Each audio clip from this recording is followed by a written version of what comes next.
Precision farming in melon cultivation. Precision farming is generally defined as an agricultural activity with efficient measurements, effective technique, accurate timing, and exact positioning.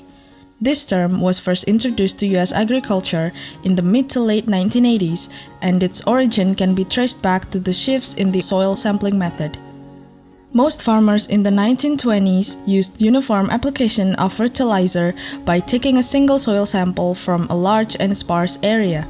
However, that single sample was too poor in representing the high variability of the soil fertility. Later, during the 1920s to 1970s, the significance of precisely determined fertilizer had motivated farmers to apply intensive grid sampling, and it led to the emergence of the precision farming concept. In its early adoption, any advanced technology was not really involved to make this concept more practical in large-scale agriculture. Precision farming with the support of a smart farming system is applied in one of the melon cultivations managed by Dr. Bambang Supriyanta, SP, MP, a lecturer at Agrotechnology Study Program, Faculty of Agriculture, Universitas Pembangunan Nasional, Veteran Yogyakarta. Mohon maaf saya buka maskernya.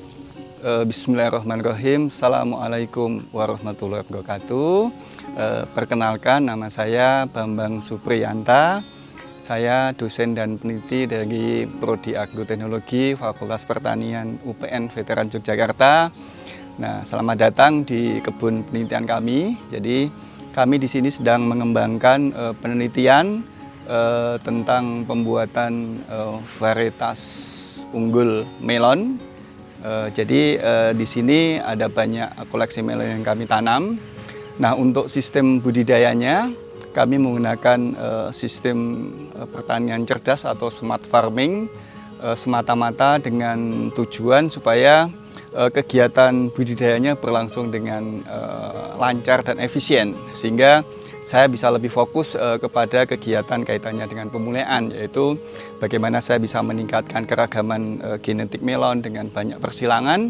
Nah, nanti bisa dilihat bahwa di kebun ini ada banyak plasmanotas melon, jadi melon-melon premium, jadi mulai dari jenis yang ada netnya, ada yang tidak, kemudian mulai dari yang tingkat kemanisannya juga bermacam-macam, ketebalan buahnya juga bermacam-macam, nanti kita bisa tunjukkan. Jadi yang ini adalah salah satu melon yang ada netnya, ini adalah salah satu melon premium yang kalau dari penelitian kami sebelumnya, ini tingkat kemanisannya bisa di atas 14-15 ya.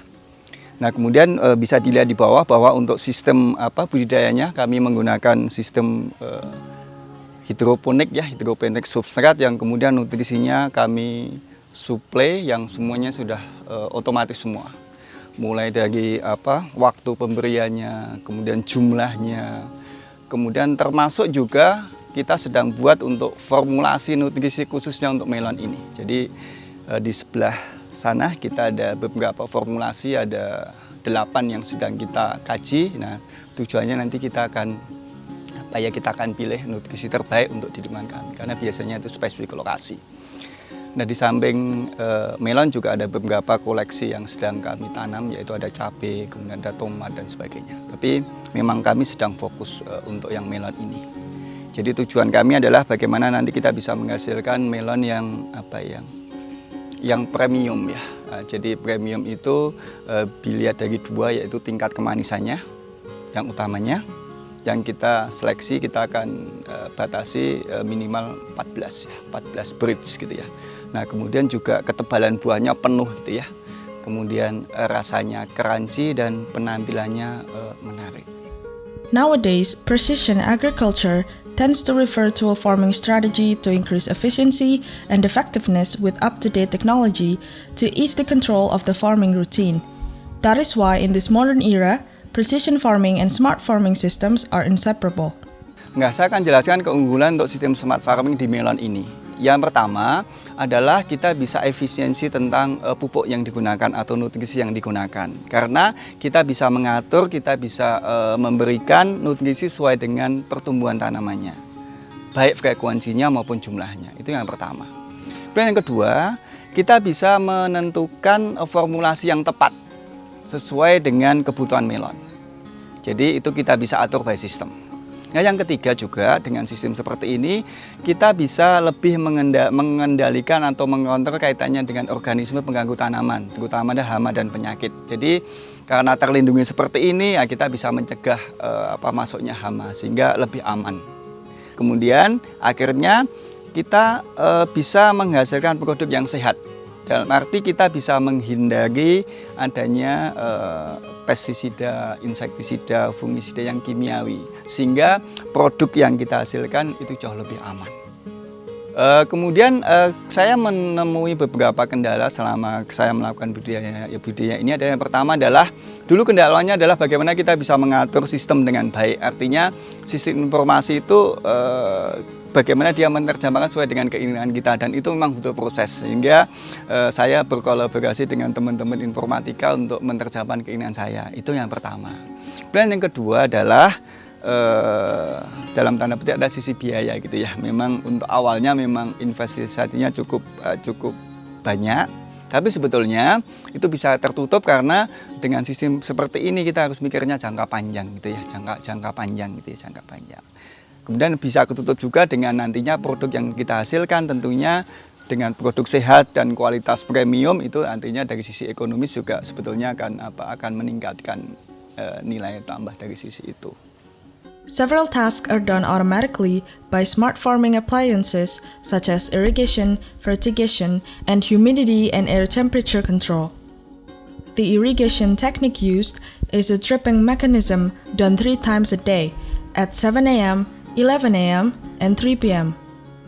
When the scheduled time of watering comes, the valve on the pipe will open, and the water will flow through pipes from the storage tank with the capacity of 2,000 liters to the garden in every cultivation zone.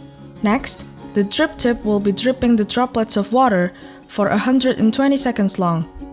The total amount of water dropped from the drip tips is 100 milliliters. This amount can be adjusted using a farming application in smartphones. The fertigation occurs every at 9 a.m. When the time for fertigation is due, the valve will open and the nutrition from the tank will be delivered through the pipes and spilled from a dripstick. The nutrition used for melon is AB mix and is divided into 2 big tanks having 2,000 liters of capacity. They are Tank A with A-type fertilizer in it and Tank B with B-type fertilizer. The A fertilizer is orange, otherwise the B fertilizer is blue and consists of primary nutrition for the plants. The ratio and the concentration of the AB mix fertilizer can be customized through smartphones using the farming application as well. Besides those 2 tanks, another tank is filled with growth hormones that will be added when the plants reach a particular phase. For the humidity and temperature setting, the system will detect the decreasing humidity level and the increasing temperature level. Then, the system will send an alarm or warning to the farming application. After that, the system will direct us to turn on a plant cooler system that emits mists from the cable nets installed above the garden. When the system is turned on, the water from the water storage will be delivered to the garden through the pipes and turned into little precipitation or mist. The auto-guidance and computerized measurement of smart farming systems adopted in precision agriculture make the research of discovering the best quality of melon more conducive. With the newest technology, meaningful physical activity is reduced, the error from manual calculation can be minimized, therefore farm productivity is achieved. Baik, saya akan jelaskan untuk sistem aplikasinya dengan smartphone. Jadi di sini ada 2 kebun. Saya pilih salah satu kebun yang di sini di Agroniada. Kemudian di sini untuk modenya ada mode pengairan dan pemupukan di sini ya, ada di situ. Ini bisa saya ubah. Kemudian untuk zonenya di sini ada zona 1, zona 2, zona 3, zona 4 yang kita bisa atur berbeda. Saya contohkan untuk yang di zona 1 ya. Zona 1 itu kita akan atur untuk pemupukannya. Jadi di sini saya pakai lamanya adalah 120 detik, kemudian lama pendinginannya adalah 1800 detik. Kemudian harinya berarti full, kemudian statusnya aktif, kemudian di sini waktunya kita tentukan. Di sini saya pakai jam 7 gitu ya. Jam 7 berarti kita klik di sini jam 7, kemudian jam 11 dan jam 15. Kemudian untuk pemupukannya di sini ada yang saya atur jam 9 dan ada satu tambahan pemupukan yaitu jam 13.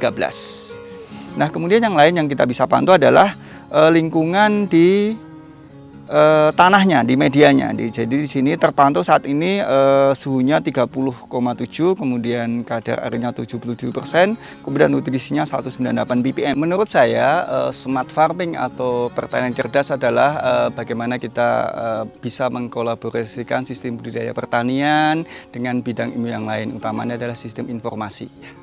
Jadi kami akan gunakan sistem informasi itu untuk mengendalikan seluruh kegiatan pertanian secara smart. Jadi semua dengan by system ya, mulai dari bagaimana kita mengatur formulasi nutrisinya, kemudian bagaimana kita bisa mengatur irigasinya, kemudian bagaimana kita mengatur pemupukannya, bagaimana kita mengendalikan kondisi lingkungan di atas tanah, kondisi lingkungan di bawah tanah. Bahkan juga bagaimana kita bisa melakukan beberapa teknologi seperti pemotretan untuk mengamati pertumbuhan dan hasil tanamannya. Nah, semua itu dilakukan by system online sehingga kita bisa memberikan kebutuhan tanaman sesuai dengan kebutuhan yang harusnya dibutuhkan, tidak berlebihan dan tidak kekurangan, sehingga akhirnya kita bisa melakukan kegiatan budidaya ini dengan kegiatan yang efisien.